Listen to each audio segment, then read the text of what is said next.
Gawa tayo ng skin remedy, tipong unti-unting mawawala ang mga kulubot sa ating muka, mga wrinkles, eye bag, dark spot, white spot, pimples, at iba pang issues sa balat sa ating muka. Hindi lang yan, kahit sa ibang parte ng ating katawan ay pwedeng-pwede ito. Napakadali lang hanapin ng mga sangkap. Ang una ay ang darak. Ito yung nakukuha sa palay kapag nagpagiling ka ng palay. Ito din yung madalas pinapakain sa mga alagang hayop tulad ng manok at baboy. Ang ibang derma company ay nag-extract ng darak oil at ginagawang sabon para maging epektibo ang magpapaganda ng ating balat. Medyo may kamahalan nga lang ang sabon na gawa sa darak oil. Kung gusto nyo itry ang bisa ng sabon na yon, ay mag-iiwan ako ng link sa comment section. Ngayon, kakailanganin din natin ng isang kutsarang kape. Kahit anong kape, wag lang 3-in-1. Dapat loyal ka sa isa. Isang pirasong kalamansi at isang pirasong itlog.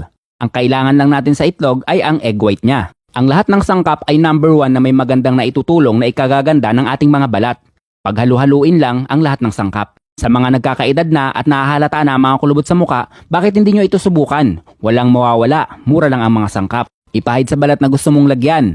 Ibabad ng hindi bababa sa kalahating oras sa kabanlawan. Mas matagal na pagbabad, mas maganda. Kung gusto nyo naman ng pinkish white na resulta, pwede nyong haluan ng turmeric powder. Tansahin nyo lang ang dami. Mas mapapadali ang magandang resulta kung araw-araw nyo itong gagawin bago matulog para nakapagre-relax na ang ating skin. Tag nyo na ang mga kaibigan nyo at share nyo na din ang ating video. At yan ay isang minutong dagdag kaalaman galing sa isang magsasaka.